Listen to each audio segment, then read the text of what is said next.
Napokon je stiglo i to vrijeme kada krećemo sa intenzivnim radovima u vrtu i uskoro će sve da se zazeleni i cvjetaje, a mi ćemo nestrpljivo da šetamo po vrtu, uređujemo ga i čekamo plodove.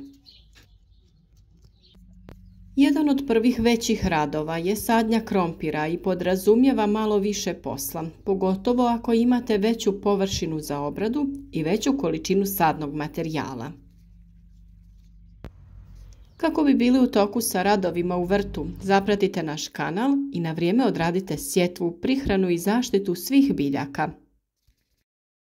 Danas ćemo sa vama podijeliti naš način sadnje krompira i provesti kroz sve korake u njegovom uzgoju. Ukoliko vam ovaj video bude koristan, podržite nas i podijelite ga na društvenim mrežama, kako bi i drugi imali koristi od naših savjeta. Obradu zemljišta je najbolje odraditi u jesen kada se dodaje i stajnjak. On se duže vremena zadržava u tlu i polako otpušta hranjiva, tako da do proljeća zemljište bude u idealnom stanju za uzgoj. No ni u proljeće nije kasno odraditi oranje, posipanje zemljišta stajnjakom, pa odraditi usitnjavanje pomoću freze kako bi zemlja bila rahla i propusna. Obrada mora biti kvalitetno obavljena jer omogućava i brzo klijanje i razvoj korijena, što je uslov za ravnomjerno nicanje gomolja. Za organsku gnojidbu krompira najčešće se koristi stajsko gnojivo. Ono sadrži sve potrebne makro i mikroelemente. Makroelementi su dušik, fosfor i kalij, te mikroelementi poput bakra, cinka, mangana i drugih. Pozitivna svojstva organske gnojidbe stajnjakom očituju se u povećanju humusne komponente tla i bržem zagrijavanju tla u rano proljeće, kada su potrebne više temperature za rast i razvoj klice gomolja. Mineralna prihrana krompira je nužna nadopuna organskoj gnojidbi, a temelji se na ishrani biljaka dodavanjem 3 osnovna makroelementa dušika, fosfora i kalija, čije su oznake NPK, te manjih dodatnih količina drugih tvari. Svaki od tih elemenata povećava urod, samo kada su ti elementi u uravnoteženom odnosu. Najbolji odnos NPK hranjiva za krompir je 10-10-40. Vrijeme sadnje ovisi od tipa tla, području uzgoja i vremenskim uslovima godine, te da li se uzgaja na otvorenom ili u plasteniku. Optimalan rok za sadnju krompira u ravničarskim predjelima je od sredine marta do početka aprila, u brdsko-planinskim predjelima od početka do kraja aprila. U plastenicima se sijanje može obaviti čak i do mjesec dana ranije, ukoliko se ispune već navedeni uslovi. Dubina sadnje ovisi o tipu tla, klimatskim uslovima i krupnoći sadnog gomolja. Uobičajena dubina sadnje je od 8 do 12 cm, tako da je gomolj pokriven slojem od 5 do 6 cm tla. Količina gomolja za sadnju ovisi o njihovoj krupnoći, obliku i vegetacijskom prostoru. Za postizanje većeg i kvalitetnijeg prinosa preporučuje se proces naklijavanja, o čijoj važnosti smo posebno govorili. Imate video na tu temu već na našem kanalu, kao i video o pravilnom rezanju sadnog materijala u svrhu uštede i kako to pravilno odraditi. Za sadnju se trebaju izdvojiti zdravi, neoštećeni gomolj i mase od oko 50 do 60 grama. Veličina gomolja određuje način sadnje, to jest razmak sadnje između redova i unutar reda, kao i samu dubinu sadnje. Gomolji se trebaju prerezati tako da na svakom odrezanom komadu imate barem 2 do 3 okca, to jest klice. Ako su ti prerezani komadi manji, onda se oni sade na razmak unutar reda od oko 25 cm, srednji na razmak od 30 do 35 cm, a oni najkrupniji gomolji na razmak od 45 do 50 cm. Gomolji se obično režu zbog nedostatka sadnog materijala ili zbog bržeg umnožavanja kvalitetnog sjemena ili jednostavno radi uštede. Rezidba gomolja krompira se uglavnom primjenjuje kod krupnijih sorti. Na ovaj način ćemo pronaći i bolesne gomolje koji se po izgledu čine potpuno zdravi, te ih možemo odstraniti nakon rezanja kada uočimo oštećenja. Prije same sadnje u pripremljene kanale možete dodati i stajsko gnojivo. Ukoliko niste dodali stajnjak prilikom pripreme zemljišta prije frezanja, ovo je prilika da taj korak nadoknadite. Dodajete ga u tanjem sloju i nakon toga zagrnete zemljom. Kao sljedeći korak dodajemo pepeo. Pepeo je vrlo koristan jer je bogat raznim mineralima i organskim tvarima. On se posebno odlikuje visokim sadržajem kalija i kalcija koje krompir usvaja u većim količinama. Osim što ishranjuje biljke, on ima i zaštitnu ulogu. Njegova primjena poboljšava imunitet biljaka, povećava prinos do 15%, veći je sadržaj škroba u gomoljima i na kraju oni budu ukusniji.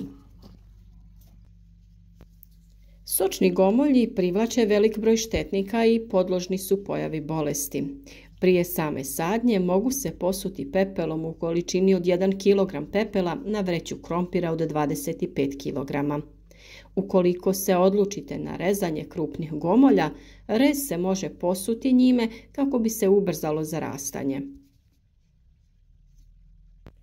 Ono što je svakako vrlo bitno je to da obratite pažnju na pH reakciju zemljišta ukoliko želite koristiti pepeo. Naime, on je alkalan i primjenjuje se na kiselim tlima. Upotrebu treba izbjegavati ako se radi u neutralnom i alkalnom tlu. Kako bi imao pozitivan efekat na usjev, potrebno je koristiti onaj pepeo nastao sagorijevanjem drveta. Mi ćemo pepeo koristiti na taj način da ćemo iskopati kanale malo dublje nego kod obične sadnje krompira.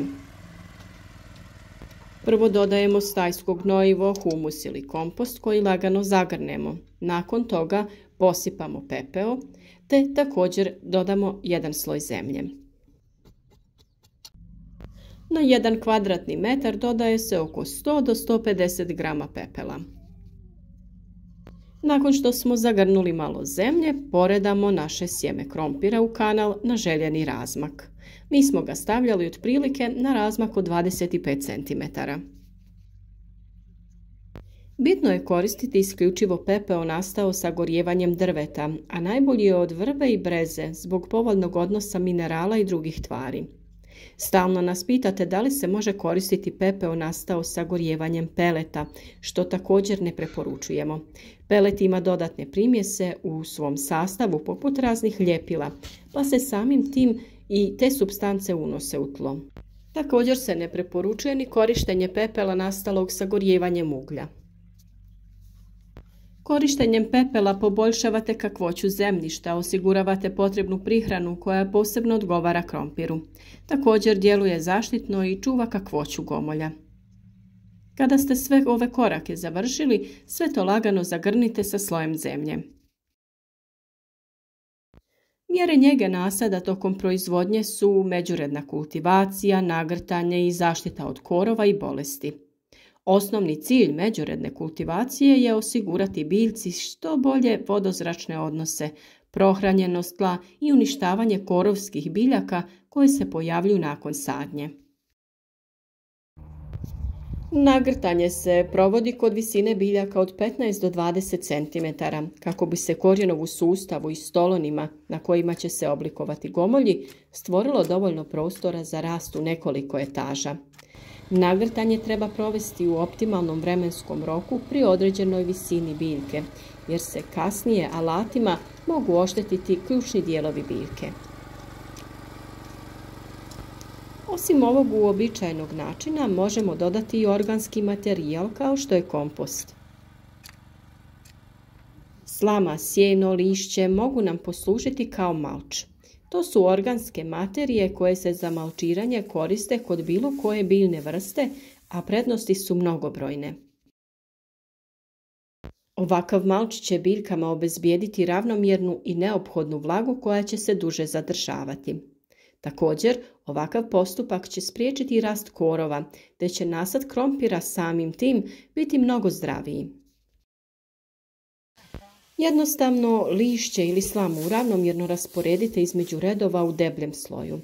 S vremenom će malč da izgubi na volumenu, pa se ova radnja može i ponoviti.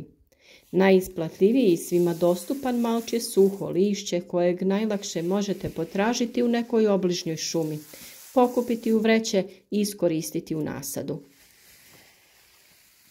U ovom videu ste slikovno mogli vidjeti cijeli proces uzgoja krompira, sijanje, prihranu, nagrtanje, neizostavno malčiranje kako bi se sačuvala vlaga i postigla krupnoća plodova. Uvijek je i bolje krompir posaditi barem u 2 navrata zbog neočekivanih vremenskih uslova i pojava. Tako ćete ranije imati mladi krompir, a ovaj kasniji će izbjeći sve nepovoljne prilike i mrazeve, te biti kvalitetniji.